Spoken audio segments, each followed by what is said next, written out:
आदाब नाज़रीन, पेश है इस वक्त की खास खबरें।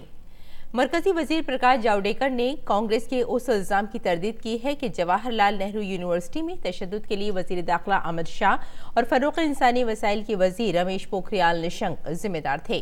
उन्होंने कहा कि कांग्रेस ने इल्जाम लगाया है कि फरोग़ इंसानी वसाइल के वजीर और मरकजी सरकार ने जेएनयू में तशद्दुद भड़काया है, जो सरासर झूठ है। उन्होंने कहा कि ये उल्टा चोर कोतवाल को डांटने जैसा है। साथ ही मरकजी वजीर ने कहा कि पुलिस की जांच जारी है। पुलिस उन नकाबपोश लोगों को बेपर्दा करेगी। कांग्रेस और दीगर जमातों के जरिए उसे दोहराए जाने से झूठ सच नहीं बन जाएगा। बजट से मुल्क के हर खासो आम की उम्मीदें वाबस्ता रहती हैं। हुकूमत भी इन उम्मीदों पर खरी उतरने की कोशिश कर रही है। इसी के तहत वजीर आज़म नरेंद्र मोदी ने कल जाने माने माहिरीन इक़्तिसादियात और मुख्तलिफ शोबों के सनतकारों से नीति आयोग में मुलाकात की। मीटिंग में वजीर आज़म नरेंद्र मोदी ने भारत को $5 ट्रिलियन की मईशत बनाने के हदफ को हासिल करने के लिए सभी से मजबूती के साथ कोशिश करने की अपील की। दिल्ली में बीजेपी के हेडक्वार्टर में मरकजी वजीर खजाना निर्मला सीतारमण ने पार्टी लीडरों के साथ मीटिंग की। ये मीटिंग बजट से कब्ल मुशावरत के लिए हुई। इस मौके पर बीजेपी के अबूरी सदर जेपी नड्डा के अलावा बीजेपी के कौमी जनरल सेक्रेटरी अरुण सिंह और मोर्चे के दीगर लीडरों ने शिरकत की।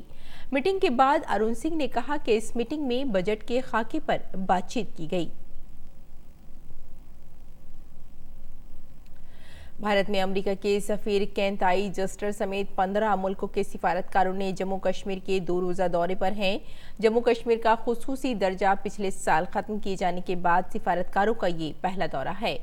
भारतीय फौज ने दौरे के पहले दिन कल इन सिफारतकारों को सिक्योरिटी की सूरत हाल की जानकारी दी। सिफारतकारों ने हिफाजती एहलकारों, सिविल सोसाइटी और सियासी जमातों के रहनुमाओं से मुलाकात की। वजारत खारजा ने कहा कि इस दौरे का मकसद कश्मीर की मौजूदा सूरत हाल से दुनिया को वाकिफ कराना है।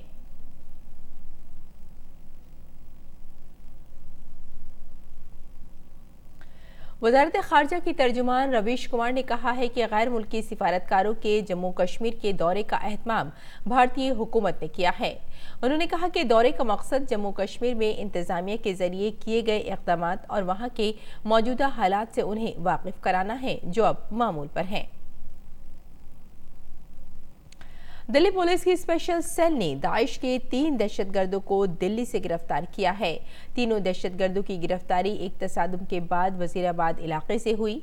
इन दहशतगर्दों के पास से हथियार भी बरामद किए गए हैं। ये तीनों दिल्ली में किसी वारदात को अंजाम देने की फिराक में थे। फिलहाल दिल्ली पुलिस तीनों दहशतगर्दों से पूछताछ कर रही है। बरतानिया के हाउस ऑफ कॉमन्स ने यूरोपीय यूनियन से बाहर निकलने के वजीर आजम बोरिस जॉनसन के समझौते को जुमेरात को मंजूरी दे दी। समझौते के हक में 330 वोट जबकि मुखालफत में 231 वोट पड़े। इसी के साथ बरतानिया के 31 जनवरी को यूरोपीय यूनियन से बाहर निकलने की राह मजबूत हुई है। हालांकि अभी ये बिल हाउस ऑफ लॉर्ड्स और यूरोपीय पार्लियामेंट के जरिए पास किया जाना बाकी है, जो सिर्फ महज एक रस्म है। बरतानिया यूरोपीय यूनियन की 50 साल पुरानी अपनी रुकनियत खत्म करने की तरफ बढ़ रहा है। खेलो इंडिया यूथ गेम्स का तीसरा एडिशन आज से गुवाहाटी में शुरू हो रहा है। आज शाम गुवाहाटी के इंदिरा गांधी स्टेडियम में खेलों की इफ्तिताही तकरीब मुनक्किद की जाएगी। इस तकरीब में कई स्टार खिलाड़ी भी नजर आएंगे। वहीं रंगारंग प्रोग्राम के दौरान लाइट्स और तकनीक का बेहतरीन तालमेल देखने को भी मिलेगा। खेलो इंडिया यूथ गेम्स में तकरीबन 6,800 एथलीट हिस्सा लेंगे। ये सब खिलाड़ी खेल के 20 मुकाबलों में हिस्सा लेंगे। लॉन बॉल और साइकिलिंग इस बार के 2 नए इवेंट होंगे। ये खेल गुवाहाटी में 8 मकामात पर मुनक्किद किए जाएंगे।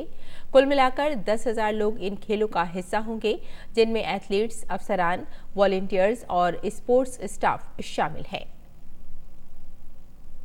भारत और श्रीलंका के दरमियान 3 मैचों की T20 सीरीज का तीसरा और आखिरी मुकाबला आज पुणे में खेला जाएगा।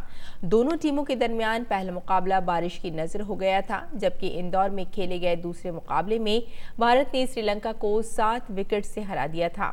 ऐसे में भारतीय टीम की नजर तीसरे T20 में फतेह हासिल करके साल की पहली सीरीज जीतने पर होगी। वहीं श्रीलंकाई टीम की कोशिश होगी कि वो पुणे T20 को जीतकर सीरीज को बराबरी पर खत्म करे।